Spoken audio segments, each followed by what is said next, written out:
Tugas ibu yang tidak pernah bisa berakhir adalah seorang ibu selalu menjadi pendoa buat anak-anaknya, menyampaikan doa-doa harapan permohonan anak-anaknya kepada Tuhan Yesus. Salam damai sejahtera saudara-saudara yang terkasih, pencinta firman Tuhan. Berjumpa kembali dengan Bible Learning with Father Joseph. Senang rasanya di tengah kesibukan saya masih bisa membuat video renungan tentang firman Tuhan untuk umat beriman. Semoga Anda yang menyimak video ini, membaca firman Tuhan, semakin terbantu untuk menangkap maksud, mengenal tokoh-tokoh kitab suci, makin melihat bagaimana karya Allah yang luar biasa untuk kehidupan kita.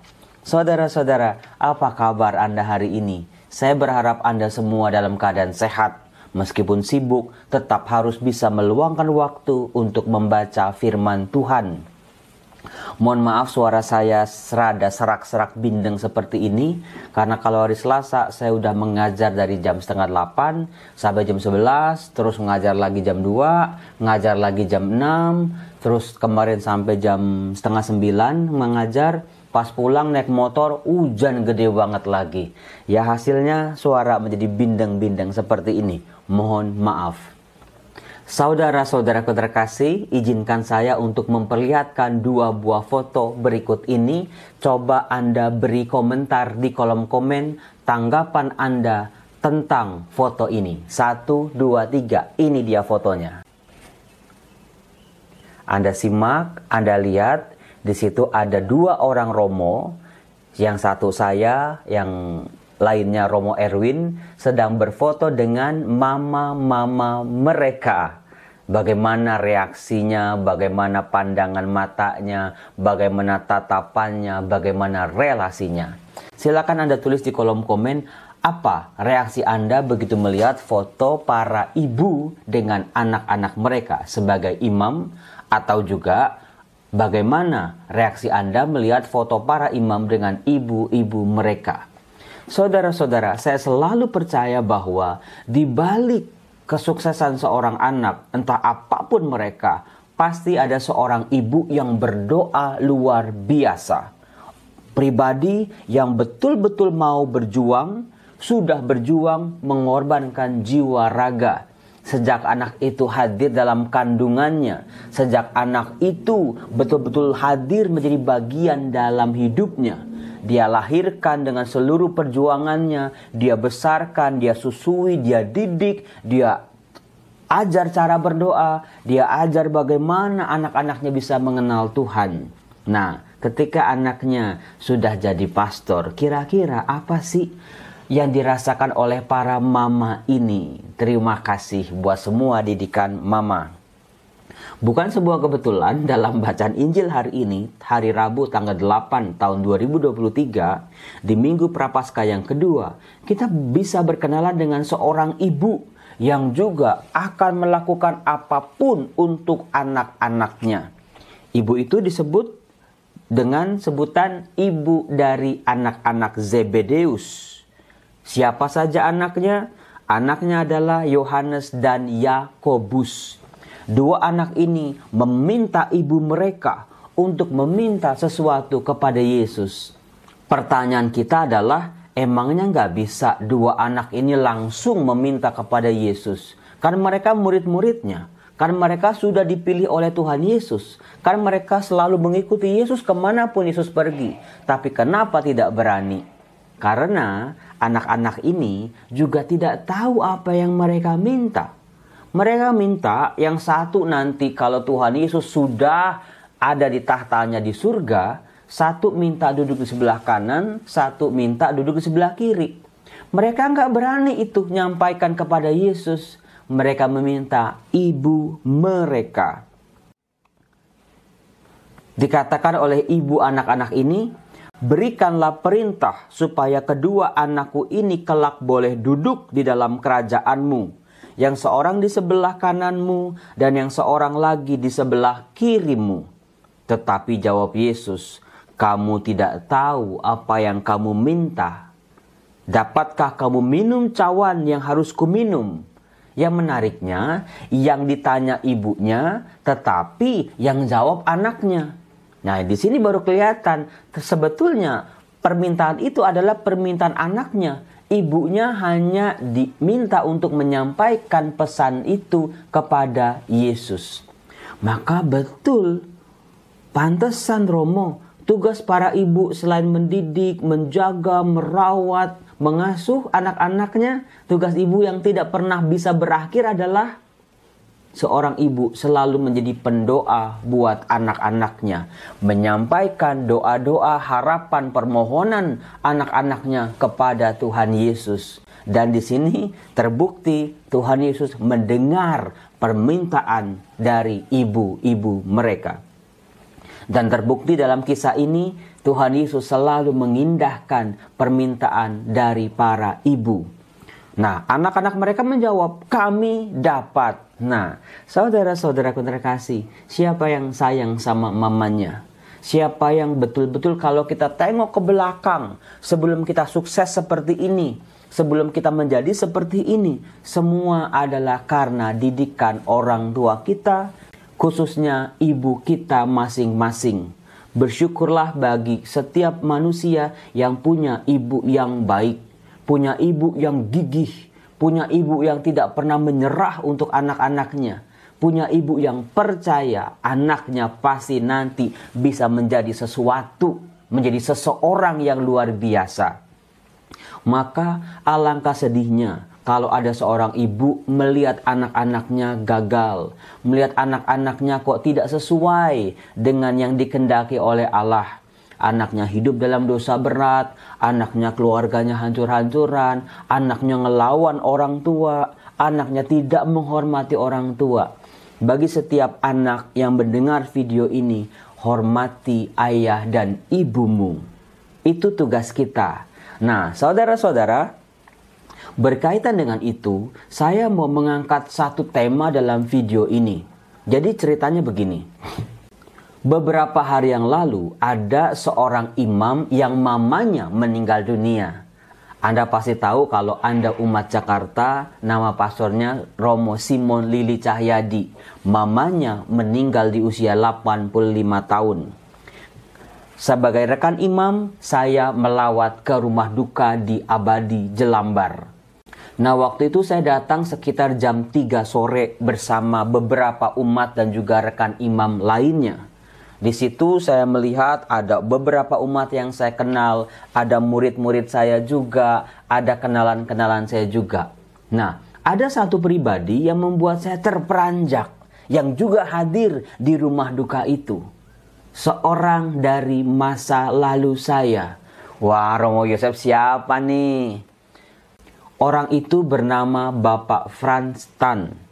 Dulu tahun 95, beliau menjadi seorang frater yang membimbing saya ketika saya masuk ke seminari menengah di Pasar Minggu. Jadi Bapak Frans Tan ini dulu tahun 95 namanya Frater Frans. Pamong saya, pembimbing saya ketika saya belum siapa-siapa, ketika saya masih menjadi seorang seminaris di Pasar Minggu sekitar tahun 95. Saya sudah pernah cerita kepada Anda, dulu saya itu bukanlah siapa-siapa. Saya hanyalah anak yang tidak tahu bakat saya apa, kemampuan saya apa, talenta saya apa, kelebihan saya apa dibanding yang lain. Yang saya tahu adalah saya pendek, saya bodoh, saya kuper, saya insecure, saya lain-lainnya dari sudut pandang negatif. Saudara-saudara, pada suatu hari saya nggak bisa tidur siang. Jadi kalau di seminar itu ada tidur siang ya. Jam 2:30 sore. Saya waktu itu diberi tugas untuk menjadi penanggung jawab ruang rekreasi para seminaris. Jadi di ruang rekreasi itu ada TV, ada koran dan tumpukan majalah. Tahu sendiri 200 anak kalau kumpul baca koran, baca majalah, itu pasti langsung acak-acakan setiap hari. Ada koran Kompas, Jakarta Post, ada lampu merah juga, ada majalah gadis waktu itu. Acak-acakan, gak karu-karuan. Lalu, waktu itu saya yang tidak bisa tidur siang hari, saya buat stiker-stiker Koran Kompas, Jakarta Post, majalah Kawanku, majalah Hai, majalah Gadis. Di setiap kotak-kotak itu. Jam 2:30 sore saya tempelin. Supaya nanti teman-teman saya bisa naruhnya di tempat yang semestinya. Ketika saya melakukan itu, merapikan tumpukan-tumpukan koran yang amburadul, Frater Franz Tan ini lewat jam 2:30. Dia lihat saya, apa yang dia katakan? Dia mengatakan sesuatu yang belum pernah saya dengar sepanjang hidup saya. Dia bilang, Yosef, kamu tekun. Lanjutkan ya. Saudara-saudara, hanya sebatas itu. Hai Yosef, kamu tekun. Lanjutkan ya. Sambil dia menepuk punggung saya. Kata-kata Frater Franz ini dulu itulah yang merubah kehidupan saya juga. Saya jadi kenal. Oh iya, di balik kebodohan saya, di balik saya nggak bisa ini, nggak bisa itu, ternyata saya punya sesuatu mutiara terpendam dalam diri saya, yaitu yang namanya ketekunan. Mulai saat itulah saya berubah menjadi pribadi yang tekun. Tidak heran saya bisa lulus S1, S2, S3 karena ketekunan.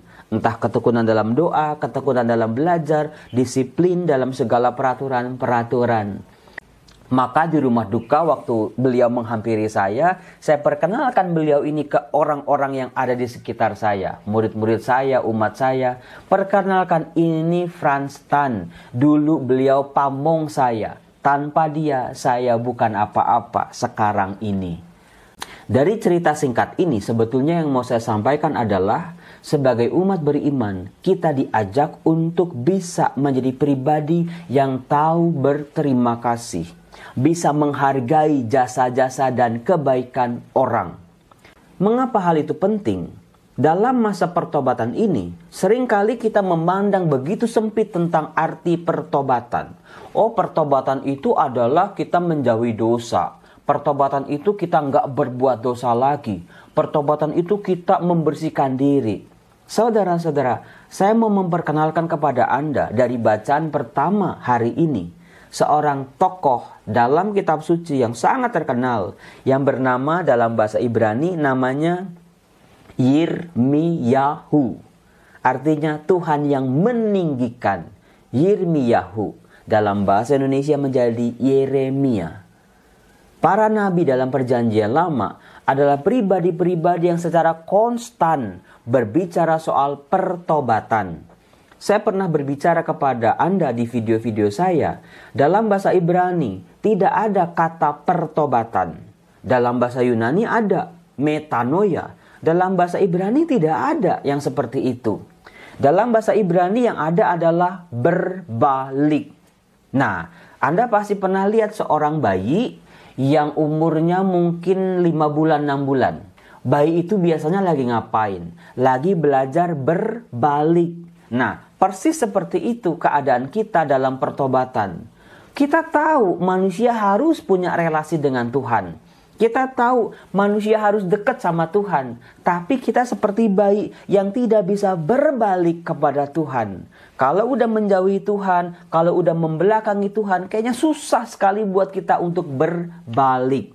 Nah, para nabi inilah yang berperan sangat luar biasa membantu kita, mengajarkan kita bagaimana caranya berbalik kepada Tuhan.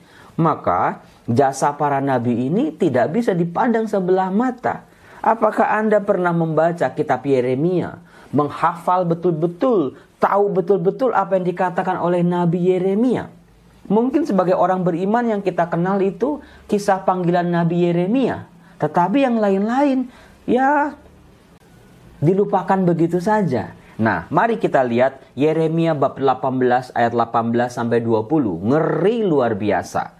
Dikatakan, para lawan Nabi Yeremia. Lawan-lawannya siapa? Bukan lawan-lawan biasa yang kacangan seperti itu. Lawannya kelas kakap semua. Raja, nabi, para bangsawan, imam-imam. Bayangkan coba. Mereka berkata begini, marilah kita mengadakan persepakatan terhadap Yeremia. Jadi bukan satu lawan satu. Yeremia harus melawan begitu banyak musuh yang siap menyerang dia. Dan mereka bersatu dan bersepakat untuk melawan Yeremia. Pasti bukan perkara mudah, saudara-saudara. Dikatakan, sebab imam tidak akan kehabisan pengajaran. Lihat, lawannya para imam. Orang bijaksana tidak akan kehabisan nasihat. Lihat saudara-saudara, lawannya adalah orang-orang yang merasa diri bijaksana. Dan nabi tidak akan kehabisan firman. Lawan Nabi Yeremia adalah para nabi-nabi palsu. Mengerikan saudara-saudara. Mereka bersepakat dalam hal apa? Dikatakan, marilah kita memukul dia dengan bahasanya sendiri. Ini kejam luar biasa saudara-saudara. Dan jangan memperhatikan setiap perkataannya. Bayangin, Yeremia ditolak oleh bangsanya sendiri. Yeremia bergulat dengan penolakan ini. Tidak mudah bagi Yeremia ketika dia mengatakan, aku ini masih muda. Aku ini nggak punya kemampuan untuk bisa mewartakan pertobatan di tengah bangsaku. Allah sendiri mengatakan, kalau kamu tidak maju, aku yang akan memerangi engkau. Jadi Yeremia sebagai nabi, dia terjepit.